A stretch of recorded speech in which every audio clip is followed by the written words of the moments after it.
kasih Mbak Tantri. Bismillahirrahmanirrahim. Assalamualaikum warahmatullahi wabarakatuh. Selamat siang, salam sejahtera buat kita semua. Yang saya hormati Pak Yusuf Nandi dan seluruh keluarga besar CSIS, para narasumber, Pak Bung Arya, Ketua Politik dan Perubahan Sosial CSIS, yang tadi saya kira yang mau presentasikan ya, sudah ada hasilnya. Bapak Ibu peserta diskusi pada siang hari ini, saya mohon maaf terlambat Pak Yusuf Nandi karena saya tadi jam yang sama diundang oleh Australian Embassy bicara tentang soal pelembagaan demokrasi. Jadi mereka punya program membuat program partisipasi penguatan kelembagaan demokrasi Indonesia. Mereka minta feedback dari kita, saya mewakili DPR tadi. Jadi dan saya minta sana izin habis ngomong langsung ke sini karena saya anggap ini penting. Dan saya agak kaget tadi, biasanya Arya ngundang kita terbatas diskusinya, ini agak rame gitu. Jadi tema ini menurut saya menarik. Saya dalam 3 bulan terakhir ini sudah diundang di 7 kampus bicara tentang soal evaluasi tentang pemilu kita, di mana pemilu itu ya kita tahu ada 3, Pilpres, Pileg, dan Pilkada. Jadi artinya kalau kita bicara tentang penguatan kelembagaan demokrasi kita, Pilkada ini salah satu saja sebetulnya. Tetapi Pilkada ini menjadi menarik ketika tadi itu ada pernyataan dari beberapa, terutama presiden kita, yang mau mengevaluasi sebetulnya. Jadi pernyataan 20 Oktober itu kan waktu itu di tempat kami sebetulnya, di ulang tahunnya Golkar. Jadi saya memaknainya sebetulnya itu adalah kita diminta untuk melakukan evaluasi terhadap pemilu secara keseluruhan yang kita lihat banyak orang mengatakan mahal. Nah, cuman kita harus bedakan, saya kalau bicara tentang kemahalan pemilu itu bisa kita lihat 2. Kemahalan pemilu yang pertama adalah mahal penyelenggaraannya. Dan itu buat saya no issue sebetulnya. Nah yang bahaya itu adalah mahal di luar biaya penyelenggaraan. Dan itu akibat dari penyakit yang saya sebut moral hazard pemilu. Political transactional, money politics, vote buying gitu ya. Dan mungkin tadi saya sekilas dengar pengusaha-pengusaha gitu kan. Kira-kira kan nanti arahnya kan ke seperti itu gitu loh.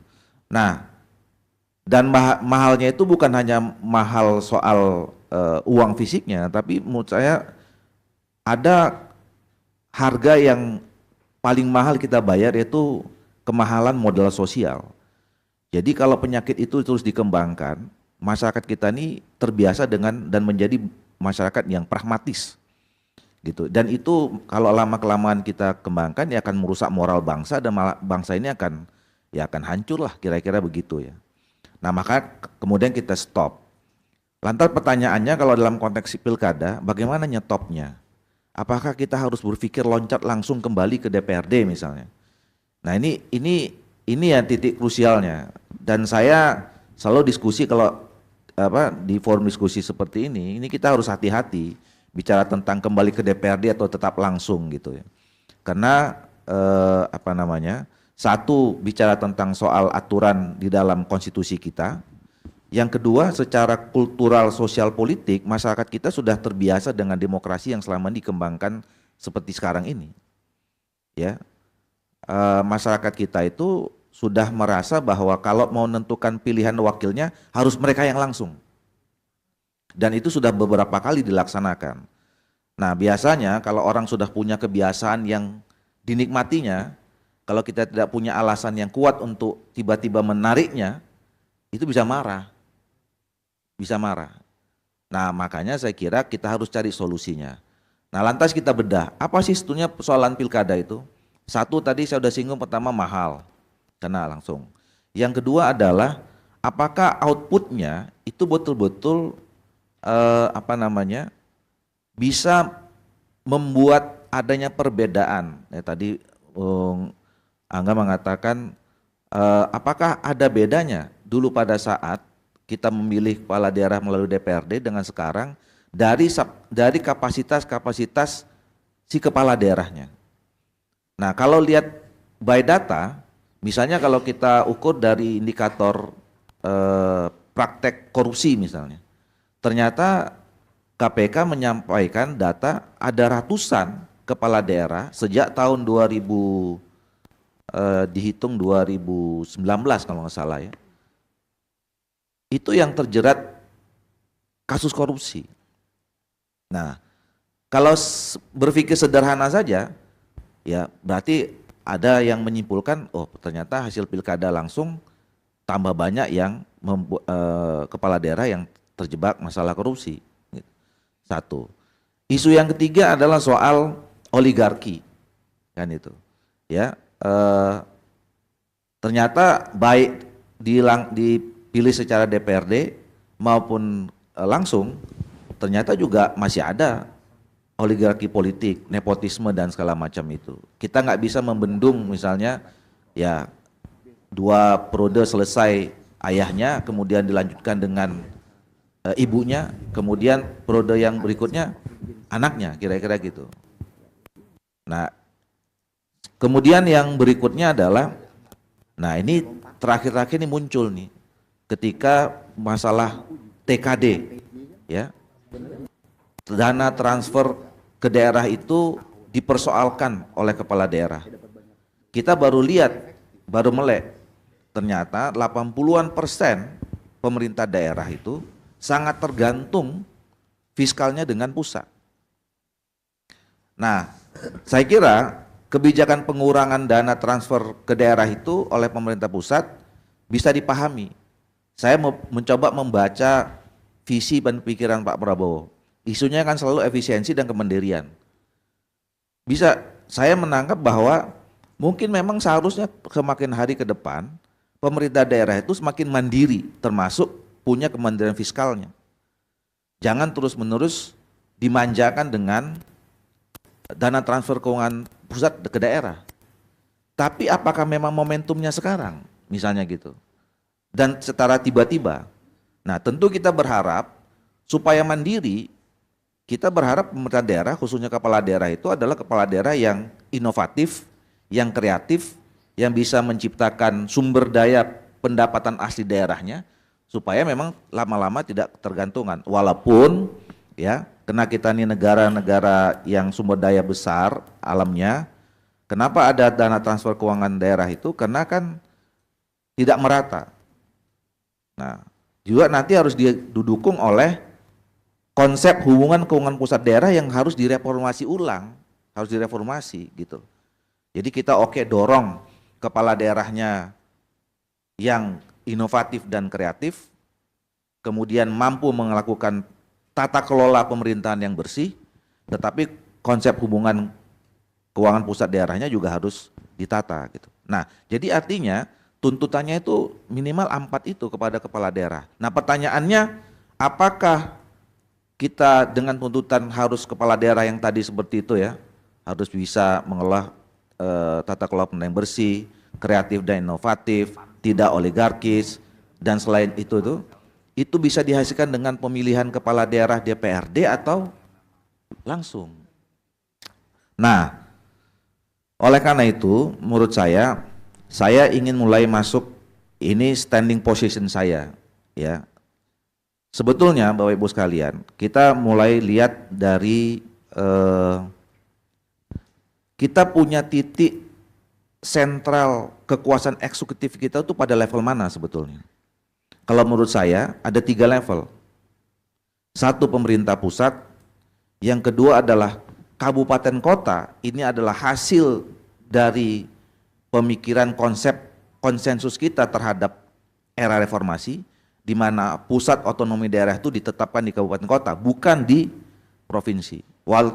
Pada waktu tertentu kita debat waktu itu. Kenapa di awal reformasi titik sentra otonomi daerah itu kok langsung dikasih ke kabupaten kota, bukan ke gubernur atau di provinsi? Nah, kemudian saya cari-cari tahu, oh waktu itu ada yang mengatakan kalau kita kasih ke provinsi nanti mengarah ke federalisme misalnya. Oke, fine, kita lupakan itu alasannya apa, tapi faktanya sekarang titik sentra otonomi daerah kita adalah kabupaten kota, yang sekaligus itu menentukan bahwa salah satu titik eksekutif kekuasaan kita setelah pemerintah pusat itu adalah kabupaten kota. Maka kemudian level yang berikutnya apa? Desa. Gitu. Makanya selama ini pemilihan, kalau kita urut dari bawah, tidak ada pemilihan camat, yang adalah pemilihan kepala desa. Kenapa? Camat itu adalah aparatur perpanjangan tangan dari pemerintah kabupaten kota. Sama di dalam undang-undang kita juga mengatakan gubernur itu adalah aparat perpanjangan tangannya pemerintah pusat. Nah kalau berdasarkan itu, menurut saya, gubernur itu nggak boleh sama pemilihannya dengan kabupaten kota. Dia harus sama pemilihannya dengan camat.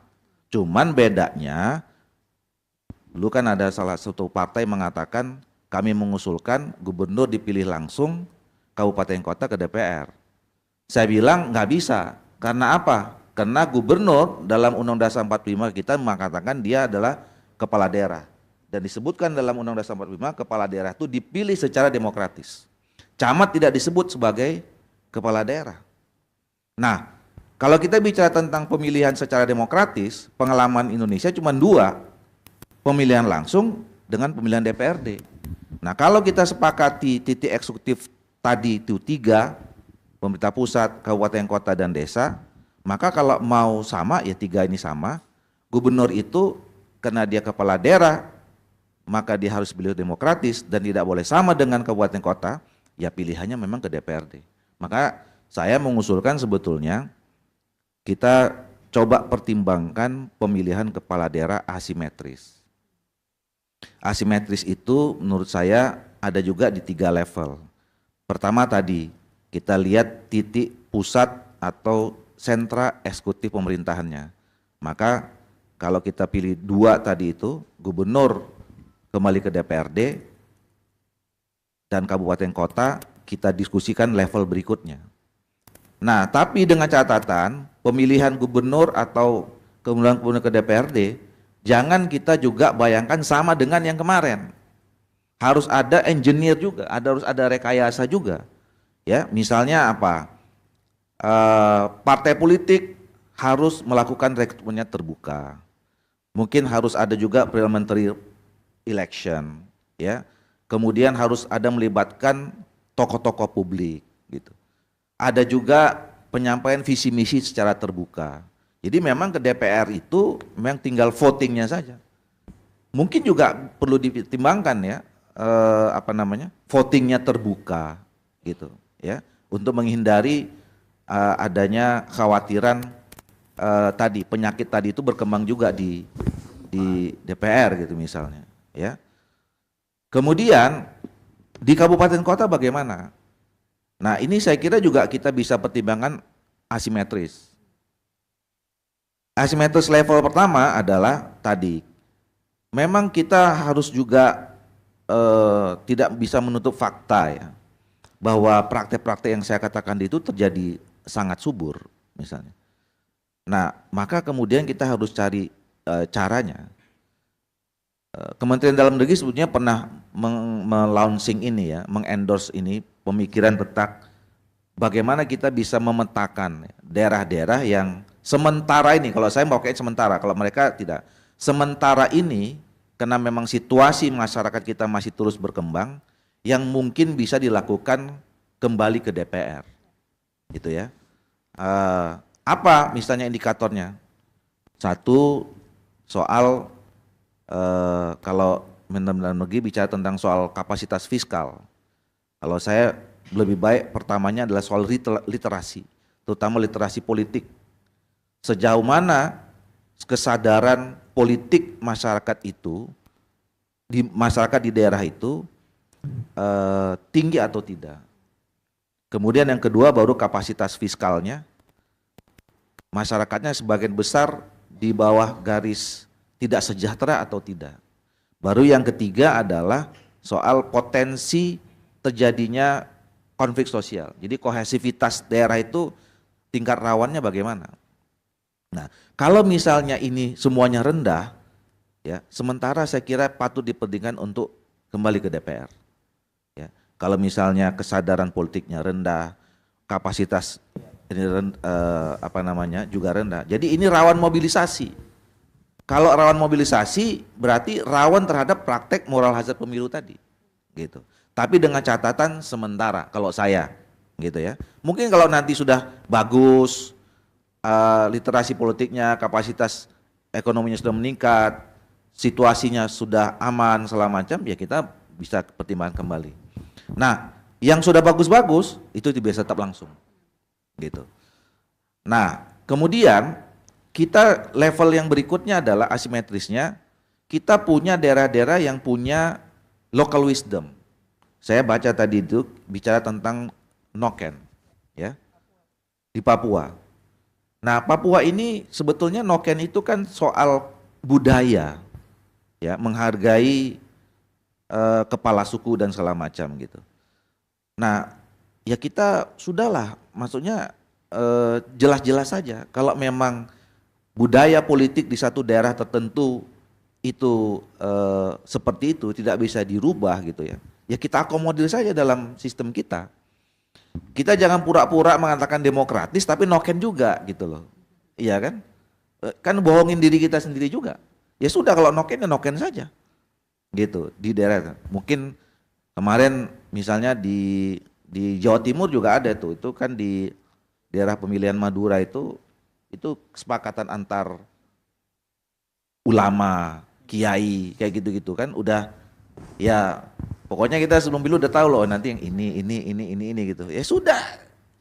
Itu aja gitu, diakomodir saja gitu. Nah, jadi intinya adalah memang kita tidak bisa satu harus hati-hati dan cermat betul bicara tentang soal mengambil keputusan soal pelaksanaan pilkada ini. Yang kedua, mungkin tidak bisa kita sama ratakan semua dulu sekarang. Makanya saya mengusulkan asimetris. Setelah itu. Oke, jadi iya, saya setuju bahwa tadi saya sudah sampaikan juga sebetulnya bicara tentang pemilu itu harus tiga-tiganya, ya. Dan kalau kemudian kita bedah satu-satu, misalnya pilkada itu nggak melulu tentang bagaimana proses pemilihannya, tapi juga faktor-faktor pendukung lain termasuk dari penyelenggara pemilunya, ya. Makanya saya sering bicara kalau bicara tentang revisi tentang undang-undang pemilu itu ada 10 isu, salah satunya adalah kita harus mereformulasikan kelembagaan penyelenggara pemilu. Satu, mungkin kita harus cari KPU temannya siapa gitu. Apakah Bawaslu itu sudah cukup kuat dalam konteks pengawasan misalnya. Makanya ada usulan misalnya kenapa nggak kita rubah menjadi Komisi Penegakan Hukum Pemilu misalnya. Terus bagaimana menyelesaikan sengketa pemilu? Ya kita buat peradilan khusus pemilu saja. Nah itu diskusi atau wacana-wacana yang berkembang dalam konteks bagaimana penyelenggara pemilunya itu memang betul-betul kuat dan fungsional dalam rangka mengawasi soal penyelenggaraan pemilu yang betul-betul baik, bersih, wibawa dan segala macam itu.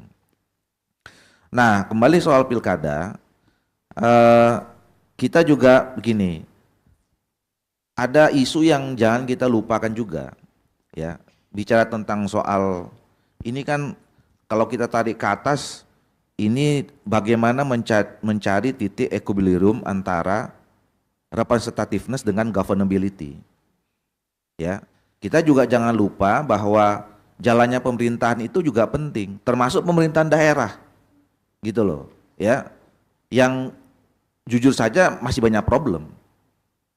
Nah, problemnya kita cari tadi itu. Oke, sementara ini kita berasumsi bahwa problemnya mungkin mereka processingnya yang problem. Prosesnya apa? Pemilunya atau pilkadanya, gitu. Nah, maka kemudian kita cari bagaimana memunculkan orang-orang yang punya kapasitas menjalankan government dengan baik, gitu ya. Tapi sekaligus dia prosesnya representatif dan mewakili masyarakat. Nah, ini yang mau kita ini kan sebetulnya. Nah, oleh karena itu memang pilihan apapun, Bud ya, memang perlu keberanian. Pilihannya apapun, mau tetap langsung pun itu perlu keberanian karena kita harus cari tahu kalau kita sepakat sekarang ini tetap pemilihan langsung. bagaimana ngatasin problem itu? Itu juga nggak mudah loh. Ya, tadi yang saya bilang kepala daerah sekian banyak yang terjerat masalah hukum, terus kemudian soal oligarki, soal macam-macam kapasitas kepala daerah gitu. Itu juga perlu keberanian mengubah sistem untuk menghasilkan seperti itu. Even termasuk kalau misalnya tadi mau kembali ke DPRD semua, keberaniannya harus lebih tebal lagi gitu, ya kan? Kalau semua gitu. Nah makanya bisa nggak ya kita kompromikan kalau saya begitu, kita bedah turunannya gitu, nggak semua dulu lah gitu ya, kalaupun misalnya ini. Nah nanti arahnya mau semua kembali langsung semua atau kembali ke DPR. Nah jadi kalau pakai terminologinya Budi, keberanian yang 100 itu kita cicil pelan-pelan lah keluarnya gitu kira-kira kan, supaya ini kira-kira